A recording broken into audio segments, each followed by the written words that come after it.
Ladies and gentlemen, welcome to another episode of Tools, Talents, and Techniques. I'm your host, Dustin Sutton, and today we have the honor of hosting a true luminary in the world of real estate, Mr. Herman Bulls. Herman's impressive career spans over 33 years at JLL, where he founded the highly acclaimed Public Institutions Division. Now, this specialized unit focuses on delivering comprehensive real estate solutions to federal, state, and local governments, nonprofit organizations, and higher education institutions. Herman collaborates with JLL's largest public and corporate clients to devise and implement integrated real estate strategies, ultimately lowering occupancy costs and increasing productivity. But Herman is not just the vice chairman at JLL. He is a multifaceted executive with a wealth of experience in real estate, finance, marketing, and operations. And with extensive Fortune 500 board experience, Herman brings a very unique perspective to the table. Beyond his corporate role, Herman is a respected thought leader and effective communicator. He excels in bringing diverse groups together to tackle even the most challenging issues. And Herman's journey is nothing short of remarkable, as before his illustrious career in real estate, he completed almost 12 years of active duty service with the United States Army, which includes assignments at the Pentagon and West Point. He retired as a colonel in the U.S. Army Reserves in 2008, and his educational background is equally impressive, with a BS degree in engineering from the United States Military Academy at West Point, and he also has an MBA in finance from Harvard Business School. And in this episode, we not only talk about his knowledge and experiences in the professional realm, but we talk about his perspective from growing up and how he was raised, and from high school, going to school at West Point. And what really comes out in this conversation is his passion for people, leadership, and leveraging differences as strengths. And it shines throughout this conversation. So I'm so happy that you're able to join us on this journey as we explore the life and insights from Mr. Herman Bulls. He is a true trailblazer in the world of real estate and leadership, and I feel very fortunate to have this conversation and very happy to call Mr. Herman Bulls my friend.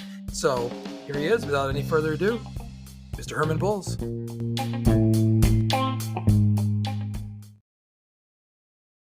Mr. Herman Bulls, thank you so much for joining us today. Dustin, it's a pleasure and privilege to be here. I would like to start this conversation with you introducing yourself. Many of our listeners will know who you are, but if you could just give us a bit about who you are and what you do. Well, I sometimes like to start it. I'm a country boy from Alabama. So just going back to being born in a little town. Actually, I was born in Florence, but raised in Sinistar, which is a suburb of Killen, which is a suburb of Florence. So I was really out in the country, in the woods. So I'm the youngest of seven. Unfortunately, my father was killed in a automobile traffic accident before I was born. And I owe a lot of what I've accomplished to a person, two people, one, my wife, who we'll talk about later, but the other, my mom. Because at this point, my dad was killed in this accident in October of 1955, and I was born in February 1956. And at the time my father was actually killed in this accident, my mom was in another part of the county in rural Alabama picking cotton, to help support the family. And she was also pregnant with me. So you can imagine, and I lost my wife. I was just going to get that out there now. I lost my wife 2.5 years ago, and it was powerfully painful. However, as I thought about my mom's situation, 68 years ago, when she lost her husband, pregnant, 6 other kids, no education. And I found out later that there was like a $10,000, life insurance policy that came out of it. But that's a lot to handle. And the reason I talk about my mom as being a hero, over the next few years, she worked 3 jobs. She was a cook at a restaurant called Lakeview. She was a domestic, meaning she cleaned houses, primarily, exclusively wealthy white people's houses in the neighborhood. And she was a collection agent for the Atlanta Life Insurance Company. And many of your listeners may know that that's one of the first African-American insurance companies. I can remember vividly being in the car with her as she would go around, and people would pay like a quarter a week. I don't know, the gas you spend to go get it, but she would get all these coins and box them up and mail them to Atlanta. So during that process, however, Dustin, she went back to school and got her GED. And I remember I was probably second, third grade when she did that. And because I would go with her to the school down in Florence, and the janitor would be there at night, and he would open up the gym, and I would go in and shoot basketball hoops while she did her classes.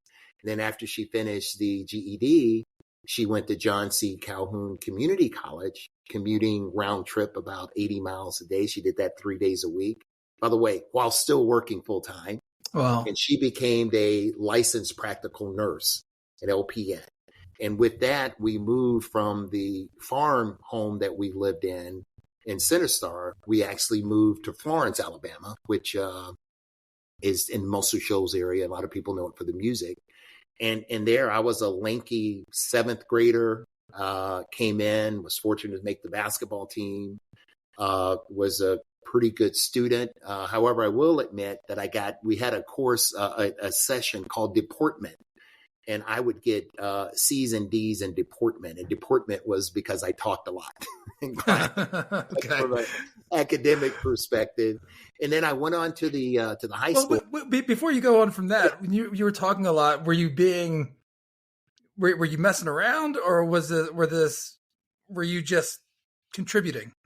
Just contributing, just a talker. And I'm going to talk about a concept I call connecting versus networking. And you're going to, that talking actually was good for me. And I'll get to that. Okay. I'll get to that just later. So then I go to the Coffee High School. And this is now, we're talking 1970. Okay. And this is, desegregation has started. And the high school I went to was 16% Black. Okay. And I go out there and I said, well, okay, I like sports. I'm going to go out for quarterback. And I went out for quarterback, and there I was, quarterback on the freshman team, which was a little different in the South because, Blacks at that time were not considered to be intelligent enough to play a position that requires thought. And so that occurred, went through the high school career, had just a phenomenal high school career that I'm thankful for in so many ways. Played 4 sports. 2 years I played track and baseball, and I had the high school record 6'3" and a quarter. I still remember it for the high jump, and finished third in the state my senior year. Ended up being the first Black starting quarterback on the varsity team, which caused some concern. And a sportscaster did a review, a big article on me and Coach K. We'll get to later. Coach K from Duke. Met him at West Point because I used to do play-by-play for Army basketball when he was the coach there. And when he did this story on me, he went back and talked to my high school coach, Buddy Moore, still living, retired Major General now, and asked him, say, hey, did you get any flack for starting Herman at quarterback? And I'd never even thought about it. And he said, yes, I did. But he went on and did, the right thing. And fortunately, I was also. And you never thought about that? Like even during that time? I really didn't. Wow. You think of athletics as being a meritocracy, which you want to win, it is, right? And I hadn't thought of it in that sense. And he answered the question honestly that he was, got some pushback. And fortunately, in addition to being the quarterback, I was a boys state guy. And here's the one I'll get back to that other question about me talking. I was also elected as the first Black president of the student council. And later in my life, I looked back and said, how have I been this salmon that swam upstream and made it through so many gates? And Dustin, this is where I got back to the point about me getting the D in deportment for talking. I have a theory that I think it's certainly proven true for me, that there is something called networking, which we all do. I give a lot of speeches. Kids line up at the end. Mr. Bulls, I want to network with you. Blah, blah, blah. And that's good. They should do that. Okay. However, networking within itself is very transactional in nature. You think of networking, I'm going to meet Dustin because Dustin can do something for me. And maybe I can do something for Dustin too, but that makes it a transaction. What I prescribe to in retrospect that I looked at from that junior high school when I got those D's in deportment was connecting. And let me tell you the difference. Connecting is when you will do something with or for someone without regard to what you're going to receive in return. I love that. And when you do that, you do something called connecting with people. When you connect with people, you form a relationship. And I'm a very relationship-oriented person. And a lot of the success that I've had has been a result of building those relationships. Yeah, I love that. I never put it in those quite words and differentiated the connecting versus networking, but I think that's spot on, and I really appreciate that mindset. Yeah. Before we go any further, first of all, I want to say I don't want to go past this. I'm so sorry to hear the loss of your wife. My condolences. I certainly appreciate it. I don't say it gets better. It certainly gets different. And we'll get to the point later in my life. I met her, my first assignment in the Army after finishing West Point. And, we were married a year and a half later. And that she's a phenomenal lady, presidential appointee, Pentagon named a fellowship after her. Kimberly knows we just, my family just endowed the diversity and inclusion conference at West Point, named after primarily her and my family. So she was just a phenomenal individual. Yeah. Well, so and again, I just didn't want to look over that point because I know in you and relationships and how much, family and relationships mean to you. So I want to make sure I got that across. Going back to you having all the success and you're like, oh, I was the first quarterback and playing these sports and playing basketball. You also mentioned that you were the youngest of 7. Growing, is there anything that you gained that confidence going forward to want to try out to be the quarterback or to want that? Was there anything else that you saw besides what your mother's influence? Was there anything else that you saw? When you're the youngest and, they're either shucking corn or need a magazine or need somebody to go get the mail, it's always, and my nickname, I'm going to put it out there. Most people know it was Toby. Toby, Toby. It's like, Toby, go do this, Toby, go do that. So so you were accustomed to sort of taking orders, so to speak. And I just think maybe, and by the way, I told you out of these 7 kids, and I'll go back to my mom now, 6 of those 7 kids finished college with 11 degrees. Wow.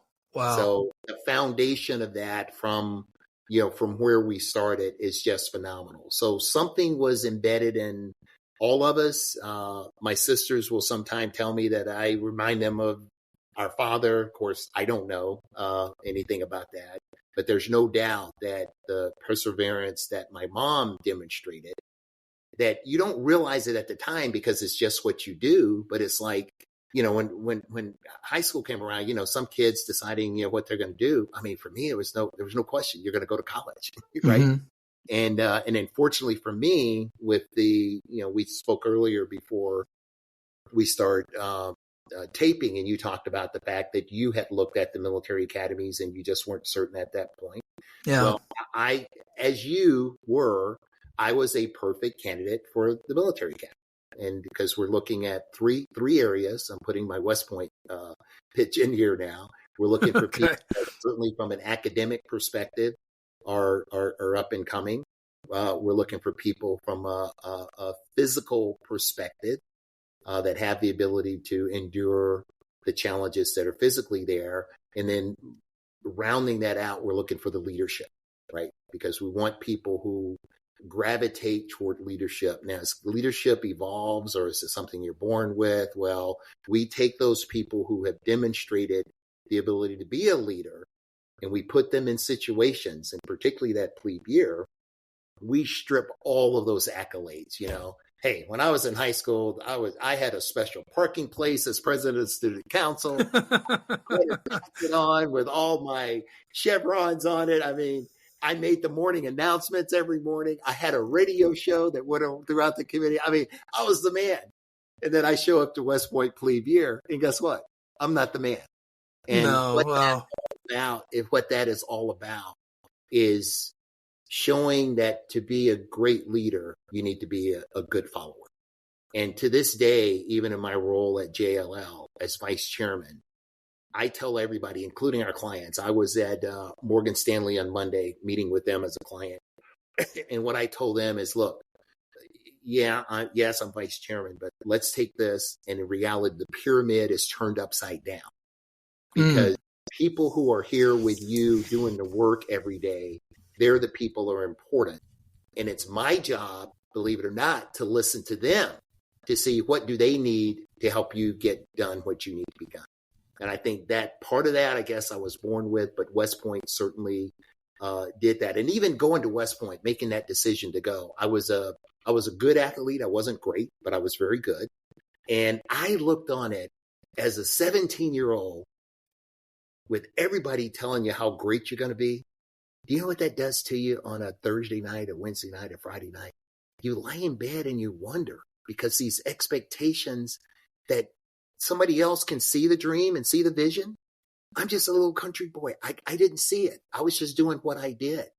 And I actually chose West Point because it was hard.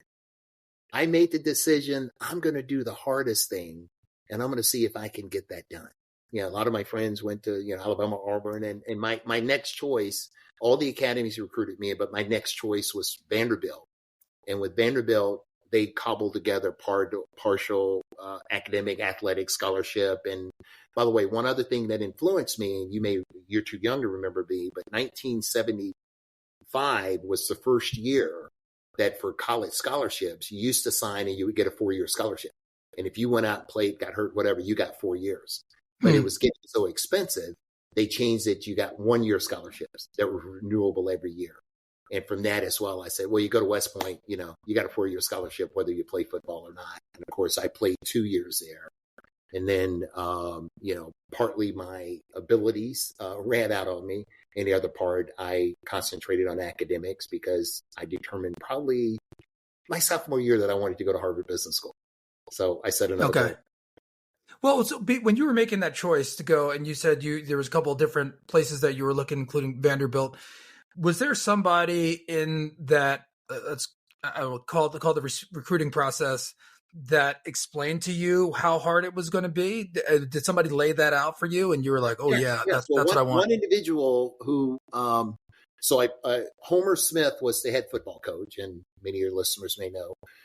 He was a graduate of Princeton, coached at UCLA, coached at Alabama, and great academic guy. And what West Point did every week, starting my junior year, when they started sending you the recruiting material, they would send something every week about a West Point football player and what they were doing now.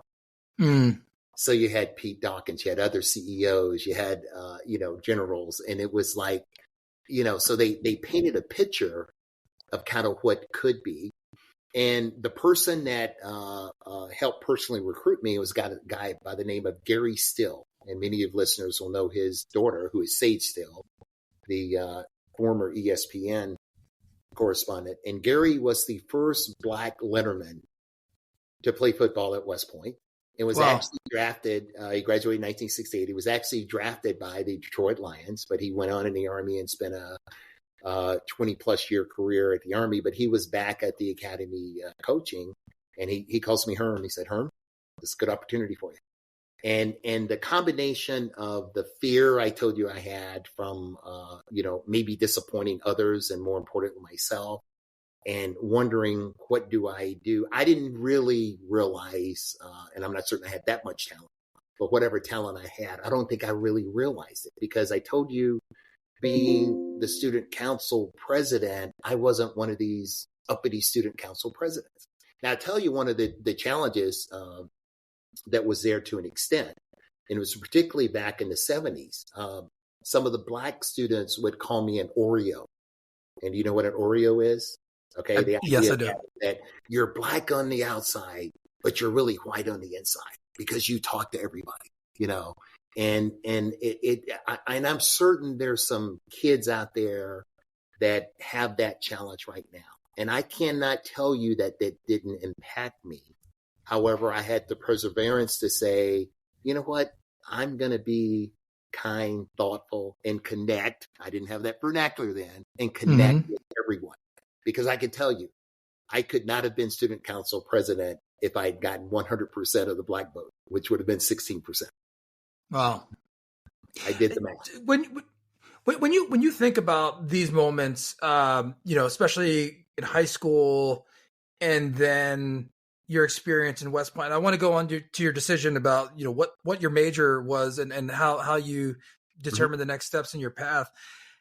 How often do you think about this? Because I know West Point has a major part of your heart and your mind and what you do. Would you say that was the launching pad for you for your success? Would you say that? I don't want to put words in your mouth, but I understand what you're saying. I think maybe the launching pad that gave me the confidence to really go was with a guy named Joe Hollis, who led my high school, Coffee High School, to the state championship in 1964. He was the freshman coach. And remember, this is 1970, 69, 70. And he chooses me to be the freshman starting quarterback. Okay. Which, it caused a little bit of a ruffle, so to speak. But, that's only freshmen. Those are not the guys that are under Friday Night Lights with the TV show on Sunday. I mean, this stuff in Alabama football is real. Okay. Yeah. And I think, and Dustin, you're asking me that question is really making me think. I think when I was selected the 9th grade year to be, kind of a class favorite, that was okay because I had been popular. But to be selected as that quarterback, I think I got a little extra oomph for that. You know what I'm saying? And without hopefully the ego to go with it.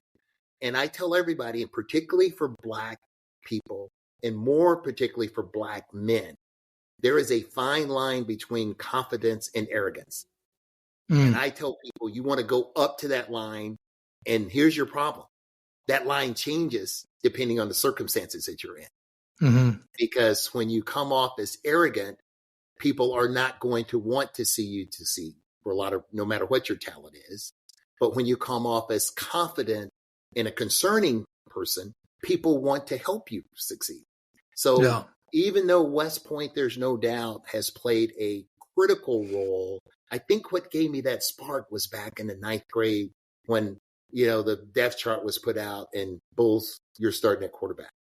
And that just is like, wow, okay, I can really do some things, huh? No. And then from there, just through high school, it finished. And there's no doubt that I called West Point kind of the finishing school for taking this confident guy. And one of the things I'm almost happy about from my athletic skill, I was good, but I wasn't good because of natural talent.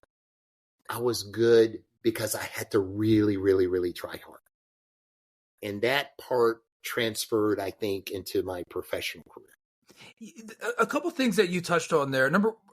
First, I want to say you saying that, and that somebody giving you the ball or giving you the opportunity, or not even giving you, being afforded the opportunity to start there, like how much of an impact that you see that makes in your life. And as I coach and mentor some, younger kids and, my kids in their sports and things, like how much that can mean to somebody to actually put that trust in them. And to hear you say that is giving me chills, because that just motivates me to really start thinking more as far as like positive reinforcement and recognizing talent and effort in people and giving them the opportunity, because what that can mean to somebody in their life, in their career, is immeasurable. That's the deep end. Um, Well, remember, and Kimberly's heard this so many times. I ended my speech at Morgan Stanley on Monday with this. People will forget what you say. People will get what you do. People never forget how you make them feel. mm-hmm. And that is applicable in so many times. So getting the ball, quote unquote, put in my hand made me feel good, gave me that confidence that, you can be somebody. I mean, Yeah. I look, I don't know what would have happened if I hadn't been, the starting quarterback freshman year. Yeah. Who knows what would have happened, but that was just one thing that was the precedent to doing some of these other things. Because look, when I became a freshman quarterback, I mean, the quarterback walks around the hall, you're a popular guy, so Yeah. it helps on so many ways. Well, so another thing I wanted to make sure that I put a pin in here was that you talking about the confidence to the line of arrogance. And one of the things that I've realized a few years ago is that balance of confidence and humility is the sweet spot, right? Like confident enough that you can handle it, but humble enough that know that you can't do it alone, and that it takes a team to do that. And that's one of the reasons I was so excited to have this conversation with you, because every time that our interactions and what I see you doing, like you have that balance, and I wanted to, I'm like, tell me about how you got there. Like, tell me about how this was instilled in you. I haven't always been successful with it, even though I think I've tried. And I have another theory that I talk about is going from being a pet to threat. And for all of you listeners out there that are in the corporate world or in any organization, I think this is important. And a former CHRO at JLL kind of, I marketed this from her, and I told her I'd always let people know that I got it from her. But this is the process. When you start in an organization, particularly as a woman, I'll say anybody that's different, okay, and particularly for me as the Black male, you come in because my credentials on paper, they look pretty good, right? So maybe somebody would want to be associated with it. And you come in and say, oh, we've got one, and I'm going to help them make it. So you're my pet, and I'm going to just help you get along. And then what happens, and this was particularly true in my career at JLL, I'm the pet, and I made managing director in 4 years, okay, which was very, very, very quick. I was a little older, but I had those experiences in the Army, Harvard MBA, hard worker, a little luck along the way. Wasn't all me, some luck as well. But then as you go up, all of a sudden, the individuals that were your pet, you were their pet, and they wanted to help you, all of a sudden, you're what? You're a threat. Mm-hmm. And either, I think it's more subconsciously than anybody consciously doing anything to say, I'm going to, turn over your wagon. But that's something that people need to be aware of. As you go up the ladder, you are going to be more of a threat to people. And when you become a threat to people, this whole thing I talked about connecting, and you want people. Now again, the connecting doesn't mean that you, kiss up to somebody and you're not your authentic self. You've got to have your values, your vision, and your goals that you're going after. You have to be consistent with those. However, in the process of that, as you go up the ladder and other people kind of see you go by, some are going to be very, very happy for you. And some subconsciously or even consciously are going to be, all of a sudden, what does that confidence become? It becomes arrogance. Okay. And I've experienced that in my career, and I learned how to, shake and bake to do it. And fortunately, I'm in a position now, particularly on all the boards that I sit on, that I can talk about those things about executives in the boardroom and raise that question up, because it's a personal experience that I've had. And it's just good to be able to part with that knowledge to others, and they go, I never thought about that. Have in your experience, from what you said about your upbringing with your mother, and then in high school with the coaches, and then in West Point, and then I want to dive more into your professional career as well, but has there been any consistent themes that are just reinforced, like something that your mother said or did? I know there were plenty of examples, I'm sure, but Yeah. then you go to West Point and you're like, oh, yep, there it is. Like, I'm glad I was prepared for that. And then that theme continued. Was there anything specific that you can think of? Well, this is a good point for me to talk about. I talk about 6 attributes for success. Okay. And I'm going to go through them very quickly. Interpersonal skills. And that really means being a continuous learner so that you're comfortable in any environment. You should be comfortable talking to the janitor. You should be comfortable talking to the CEO. You should be comfortable talking to the general as well as the private. Okay. So those interpersonal skills, not personality dependent, but really knowledge based. Okay. The next one is analytical skills, right? And we should all get feedback from people that we are around, both above, beside, and above us, below us at least.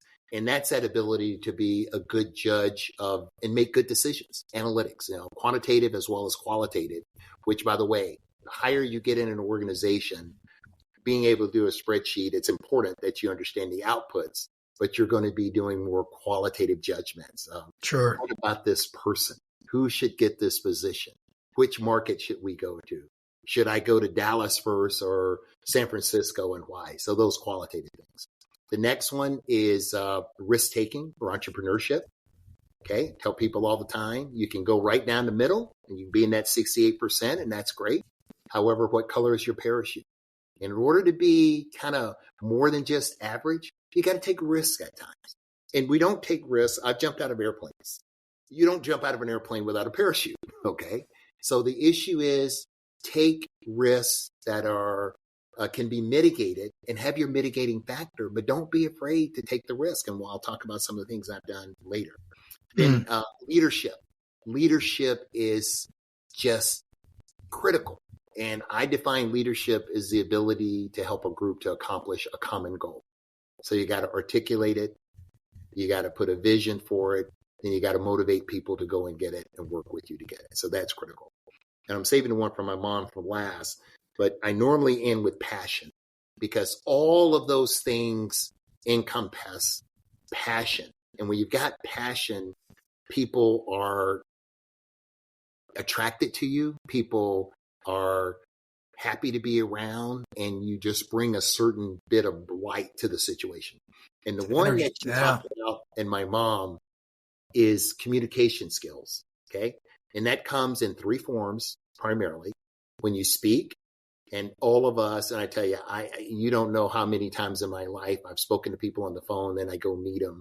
I'll never forget one time in New York City, and the assistant looked up. She said, "Oh, I didn't know you were." And I said, "Oh, so tall and handsome." I just said it like that, and she just turned red because it was like she didn't, based on my dialect or what she didn't know I was Black. So your speaking ability, and particularly for those young listeners out there, I know we do a lot of BYOB and BFF and all that good stuff. Learn how to write.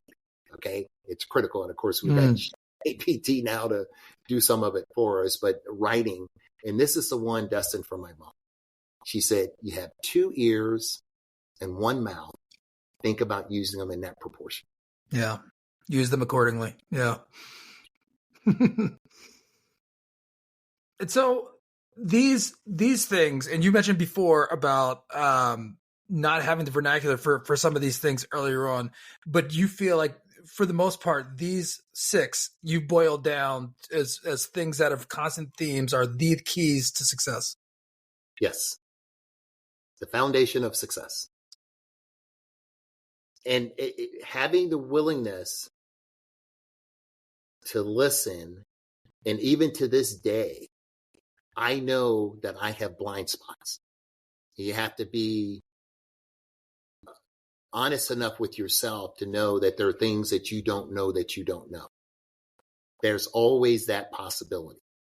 And this is where that idea of the confidence comes in. However, you just can't always bulldoze through and say, I know everything.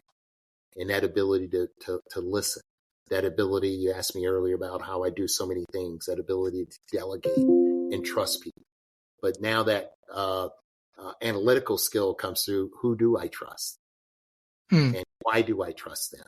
And you've got to make all those things. So you get all that together, and you got a pot that with those attributes I told you about, I think that can lead to success. So those are the things that and again, Justin, it's not like I graduated from high school and I knew all this stuff I'm telling you. It doesn't happen like that. Mm-hmm. Sure. It's a process. Okay. And as I've gone back and I spent time, thinking about it, particularly the networking versus connecting. And over the years, I've been asked that question, and I sat down and said, how can I think about what attributes? And a lot of this started, particularly for those attributes, when I was fortunate enough as a lieutenant after my first year graduating from West Point, I was selected to go back to work in the admissions office at West Point. And in doing that for a year, I would talk to from an audience of 1 to an audience of 2,000 to doing TV, radio interviews. And with that, I had to have a message. And one thing about communication, the first thing you do, and some people don't do this all the time, you got to know who your audience is. Sure. You've got a focused audience, that's one thing. You've got an audience with different people, that's one thing. And then your message has to be tempered so that you get maximum feedback from the majority of the audience. And that's something else I learned doing that year of doing that. Because look, I've got kids I'm talking to one-on-one. I got kids and counselors and teachers I'm talking to one-on-one and as a group. And then you got the parents. And then you got the community. Because part of what I was doing was branding West Point to the nation and to the community. When you talk about the decision, especially as you're coming out of college and you're going into the early stages in your career, were you engineering in college? Yep. Okay, yeah, so engineering at West Point with a concentration in economics. In economics, okay. Right. So but I had to be the majority. I had 7 electives, 4 years. Okay? Yeah, of course you did. Okay, so you're making these decisions, right? And you're deciding like what you want to focus and where you want to go, and you're already having these principles in your foundation, and they're kind of coming into form. You're realizing them. Was that transition and the military and business school? What was that like mentally and trying to carve out your path? Did it start to become clear? Did you have the vision of exactly what you wanted to do, or was it just like a general direction? So when I left high school for college, I thought I wanted to be a lawyer. And the reason for that is I saw Perry Mason, and he always won. Okay. It was the courtroom, and I didn't even know I had no idea what corporate law meant. All I knew, a lawyer, people got arrested, they went to jail, and you defend them. That was my concept of it. However, when I got to West Point in my sophomore year, I took economics. And for some reason, I thought economics was business. I mean, I just ate it up. And that professor had gone to Harvard Business School. Then I took international economics. I took financial accounting. And like 4 out of the 6 or 7 instructors I had their MBAs from Harvard Business School. And these guys were and they were all guys, unfortunately. And I was like, they had been in Vietnam. So this is at the end of the Vietnam War. And they would come back. And I was just so enthralled with these guys are just so impressive. And I said right then, I want to go to Harvard Business School. And that was the kind of impetus for that, because I like this business thing and these guys are so impressive. And what I did, I've always been a planner. So when I told you I played football for 2 years, and when I stopped playing football, I became the voice of Army sports. And that's where I met Coach K. And a little quick story on Coach K. I had a radio show. I've always been kind of an entrepreneur doing things different. I was a DJ and I did some sports. I said, hey, I'm going to put a radio show on. I said, what do you want to do? I said, we're going to call it Thursday Night Live after Saturday Night Live. And that show basically would have cadet athletes primarily on it. And we would talk about, the week in Army sports and these types of things. And little did I know, we get this coach that I can't even pronounce his name, and he calls me up and says, "Hey, can I be on your show?" And I'm like, "Sure." And so Coach K's on the show. And then I also ended up doing play-by-play for basketball for the last 2 years. So I traveled with the team as well. So that was where Coach K, and to this day, I'm on the board of the Center of Leadership and Ethics, the Coach K Center of Leadership and Ethics at Duke, where, by the way, two of my sons who went to West Point went to grad school there at Fuqua. Very and cool. He and I, I'm going to talk about something in a little while that Kimberly's been helping me with. I was selected this year to be inducted into the Alabama Business Hall of Fame. And one of my recommendation letters was written by Coach K. Wow. Well, congratulations. Another That's fantastic. One by Lloyd Austin, who's the Secretary of Defense. And I'm really proud that I'm actually a member of the Defense Policy Board, which is the civilian group. There are about 18 of us that advise the Secretary of Defense on our defense policy and posture. The former head of that group, I'm having a senior moment here, but anyway, the group, Henry Kissinger is on it. Jessica, okay. Madeleine Albright was chair until she passed away. John Ashcroft, who was former defense secretary. We got generals, admirals, ambassadors. John Huntsman is a member on it. So these are those times, and I just had a meeting 2 weeks ago. I mean, we're in the Pentagon. We get the most highly, technical and classified briefings on what's going on in the world, and we process information. We give the defense secretary time back. So I know I'm getting a little off subject here, but it still got to that point of having the opportunity to do so many things and be with so many people is a little bit of a zenith for me at this point in my career.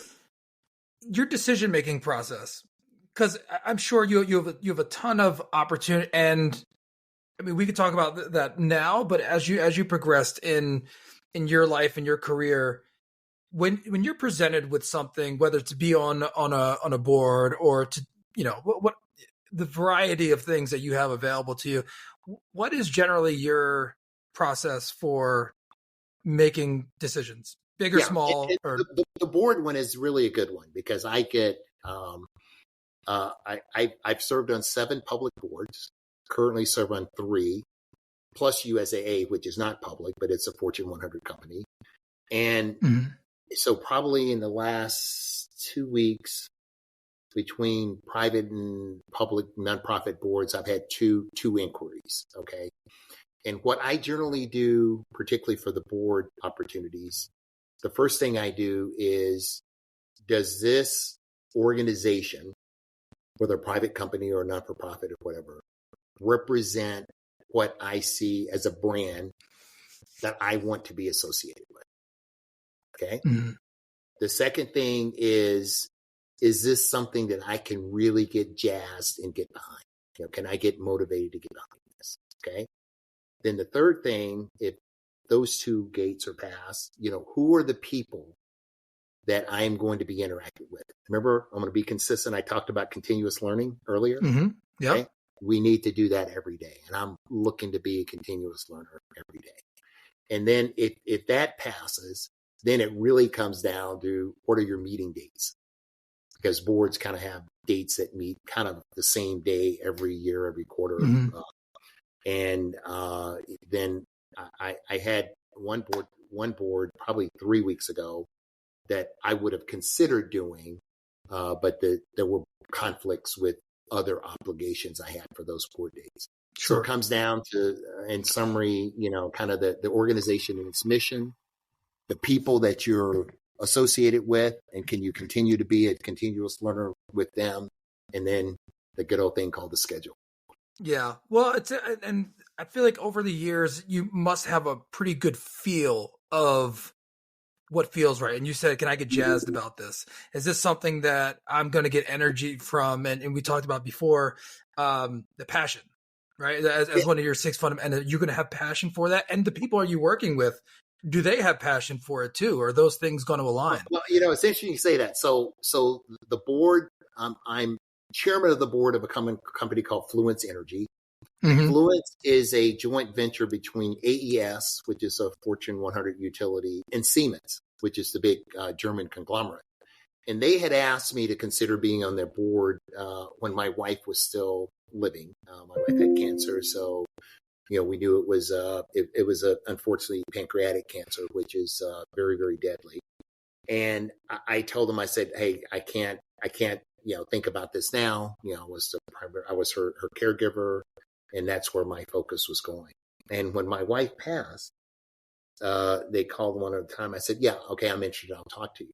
Then when I went in to talk to them, Dustin, they said, we not only want you to be on the board, we want you to be chair of the board. This is a company that we're about to raise $1 billion on the NASDAQ, go public, and do things. So we're in the battery energy storage space. Okay, so we basically take renewable energies, put them in batteries, and this is on industrial scale. So we could help the utility continue to operate for 4 to 5 hours, in this. And by the way, so I looked at that. You talked about how do you make those decisions.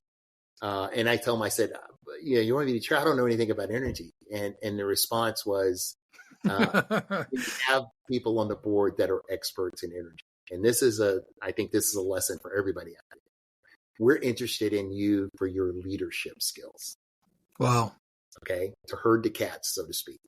And so next month, I'll be coming up on my second year as chair of this company. Again, we raised $1 billion. Obviously, had to get through everything with COVID. The technology is continuing to change. It's an international company.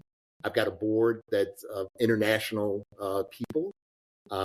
We've had to make some tough decisions that, the buck stops, and I'm accustomed to being on a board, and you look up on the board and you at least get your chairman there, and everybody is kind of accustomed to kind of having a boss. And certainly my boss in this situation are the two major investors and just to say the shareholders. Mm-hmm. But that old saying that it's lonely at the top, I mean, there's some truth to that. You build upon all of your experiences, and you have to make sure good decisions are made. And that doesn't mean you make all the decisions, but you have to use your wisdom. And you may have an idea how things are supposed to go, but I don't start the meeting by saying, hey, this is what ought to happen. It's just the opposite. You want to get that feedback from the team. And let me tell you, as a chairman, you get rated by the people that you supervise every year.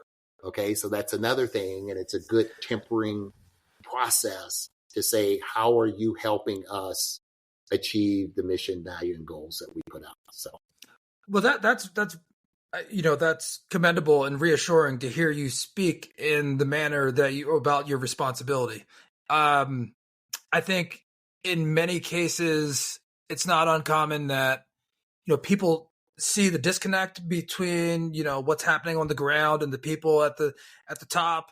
And a couple of things that you said, track well with this, like about turning the pyramid upside down and the responsibility, and you having that knowledge and wisdom to say, no, these are heavy decisions. I need to really think about this in a holistic and rely upon the experts in there. And I think that is why exactly what you said about leadership.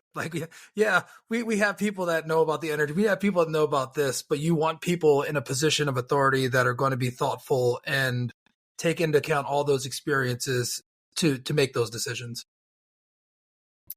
I'm fortunate. Yeah. Something that I can't believe we haven't even touched on there. When did you get into commercial real estate? We talked about everything. Yeah, we talked about everything. So the next thing I remember one answer I was going to give. Graduated from West Point. I told you I wanted to get an MBA. Okay. And Harvard was I thought my choice. 2 years out of West Point, what I did is I applied to Yale and got accepted. And then my wife and I, we were married. We were going to Korea. And I said, okay, I just want to have options. I learned later at Harvard, options are worth money. Everything, an option is a value. So I said, okay, I'm going to apply to Harvard and Stanford. And I applied to both of them. and got accepted. And what I did for Yale, I said, I need a 2-year deferment. And I told Harvard and Stanford I needed a year deferment. And we went to Korea. We came back because I was making a decision if I were going to stay in the Army or get out. Because in the end, we made the decision to stay in the Army because when all my colleagues were eating pork and beans, I was actually in the Army and getting paid to go to grad school, and the Army paid for grad school in preparation to go back to teach at West Point. And very fortunate, my wife, while I was at Harvard, she was at Tufts, also being funded by the Army. And then we went back to West Point where I taught, and she was an admissions officer. And two of our, I think I tell you before we went on the air, 2 of our 3 sons were actually born while we were at West Point. So how did the real estate game come around? So when I'm at Harvard, surprise, surprise, I'm my section president. So I'm in student government. And I got to tell you, at the middle of the second year, when they get the classes ready for the following year, they found out they were only going to have one section of real estate. I'm going to tell you, only thing I knew about real estate, that you buy a house and there's this thing called a realtor, right? I mean, I hadn't even thought about how these big, beautiful buildings get or produced. And as part of the student government, I was on the task force that was negotiating with the administration to getting another real estate section. And long story short, we got the other real estate section. And I'm sitting there, I'm saying, why are all these kids that have this background from, McKinsey, Goldman Sachs, whatever, and they want to take this real estate course? What is this all about? And of course, the tax rules back then were such that, everybody had a little extra money. You put in real estate because of depreciation rules, et cetera, et cetera. Mm-hmm. And I said, where there's smoke, there's fire. So I took the real estate course, and a gentleman named Don Brown, who was one of the principals at JBG, which was a big real estate company here in Washington, D.C. I never forget when he first came to campus. You go to the Harvard environment, it can be, you're like, this is Harvard. And I called him up and said, hey, let's go to dinner. And I took him to dinner, and it was almost like a reverse mentoring. It was like I was the professor, whatever. I say, look, I think I know how you might be feeling. Let me tell you, you're going to be fine, and we're going to blah, blah, blah, blah. And I took his class, and I loved the course. I just loved it. And then when I went to West Point to teach, a group of us who were on faculty, one guy that was off faculty, we put a limited partnership together and bought a piece of land for $750,000. I'll never forget. And it was friends and family and blah, blah, blah. Long story short, the 1987 market crash came, and that didn't go anywhere. But however, one of the things in terms of relationships, me and my partners, we funded this thing for an additional 2 years, hoping that something would break through. So that didn't happen. I left West Point. I went to the Pentagon, and I got in the Pentagon. I was a captain promotable. And I just looked around and said, I don't know if this is what I want to do long term. So I went in and told the guy that I was working for, who, by the way, show you how serendipity works, who was the chief financial officer of the Army in essence. And I worked for him. And he later ended up being CEO of USAA. And do you know one board that I'm vice chairman of right now? USAA. Yeah. Relationships matter. So anyway, so I made that decision, and everybody coming from Harvard, what are you going to do? Consulting, real estate, or investment banking?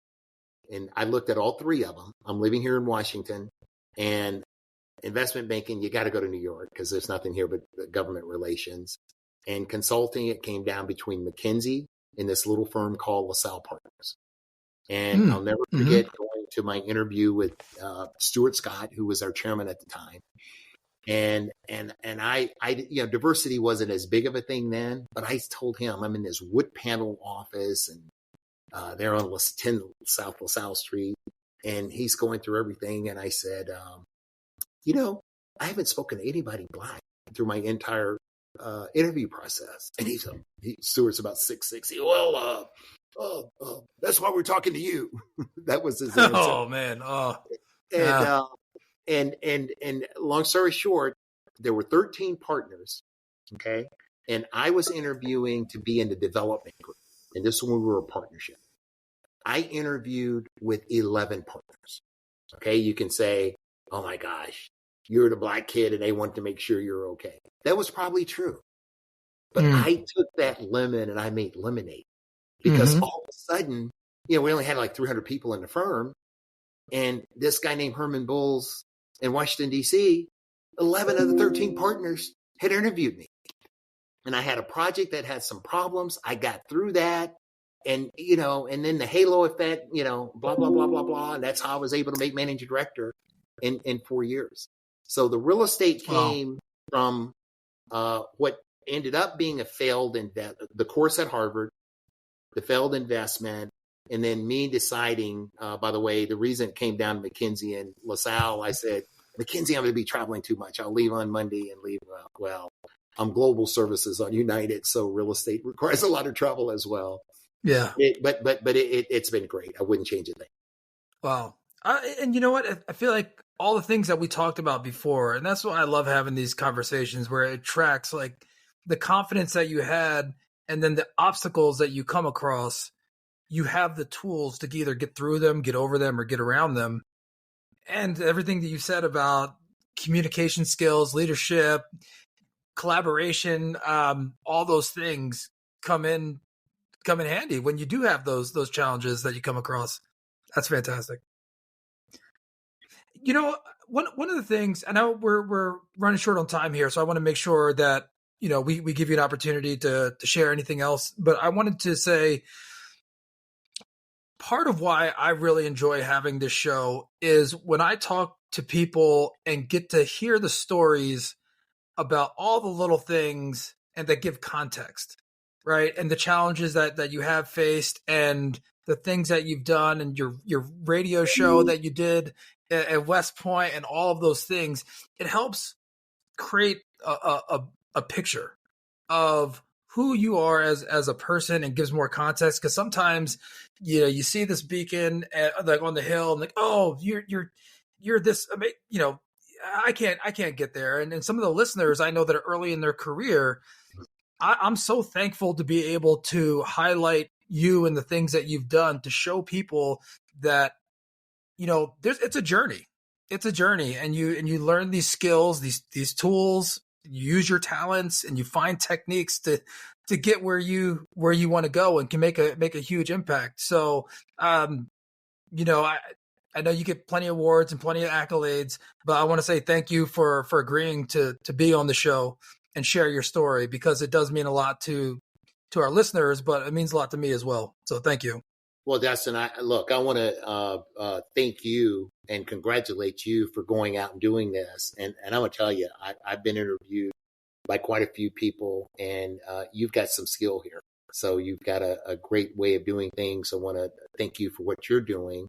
And it's really an honor for me, and on behalf of my colleagues at JLL and the boards that I sat on, and then more importantly of all, my family. We talked about Iris, who I miss dearly. There's no doubt about it. And I've got 3 sons, Herman Jr. He also went to West Point. I said earlier, he went to Duke. He's a lieutenant colonel in the Army now, working out at the Army Enterprise Marketing Office. And his biggest claim to fame is he's the father of my 3 grandchildren, Connor, Quinn, and Kennedy. And of course, his wife, Jen, we're so happy to have her in the family. Then Nathaniel, my middle son, who's probably one of the better athletes. And if he'd been about 4 feet, 4 inches taller, I mean, he looks like, the muscle man now. He works out very well, but he went to Earlham College, and he's in the finance industry, works for American Express down in North Palm Beach, Florida. And of course, Jonathan, who was the youngest, and sort of like me, maybe he got roughed around and everything, and he was the best athlete in the family. He can find me in golf consistently, and that only happened like up to about 4 years ago. But he again played football at West Point and also went to Duke, and is now working for Microsoft out in Dallas in sales. And he and his wife Brittany, the best gift they're going to give me in the new year is we're going to get grandchild number 4. So we're waiting to see that. So look, what we do, if we have a purpose, and for me, the family is so important. And that ability, I mean, to this day, when I get a call from them, I take it unless I'm really doing something that can't be, and they know I'm going to get back to them. And I talked about the signaling when I was selected as quarterback. I think that signaling as a parent is very important. Let your kids know, despite the fortuitous success I had in my career, they know that I'm there for them. And this is a good opportunity to do another shout out for an organization that your listeners should be aware of called the Executive Leadership Council. And this is a group of, when I joined, it was probably the top 150 African-American executives in America. Now it's the top 800. And that organization, we're going to have our big gala here in Washington, D.C. next week. And I can't tell you how important that organization has been for me. Number one, in terms of, going through the corporate process, taking the process of how do you manage your life with some amount of wealth, and what's the difference and who do you talk to about it? And just having friends and knowing that within probably 2 phone calls, I can get to any CEO in America. Wow. Through that group and those friends. So those relationships, and it's going to come back. We started with it. I'm going to end with it. The relationships are just so critical. And I tell you, sometimes I told you probably the last time I pinched myself is when I was in defense policy board meeting, sitting here with all these luminaries. And, for a second you go, am I supposed to be here? And then you get back, yeah, I'm supposed to be here.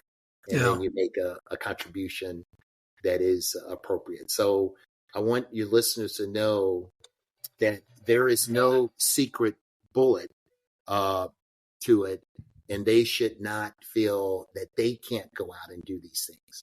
I have fears. I have failures. I have all of these things that everybody else listening to this has. But it's not about falling down and failing. It's about getting up. On that, Herman, thank you so much. Appreciate it. And appreciate you. And congratulations again on all your personal and professional success. Thank you.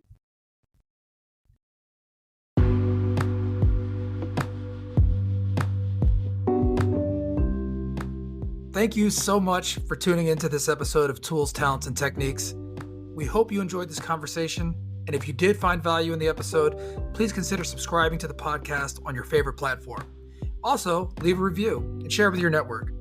We have an amazing lineup in the coming weeks and months, some of the most impressive leaders and some of the heaviest hitters in business, all of whom I consider making a positive impact in the world. So stay tuned for more exciting episodes and special features coming up. We appreciate your ongoing support, and we look forward to welcoming you back next time on Tools, Talents, and Techniques.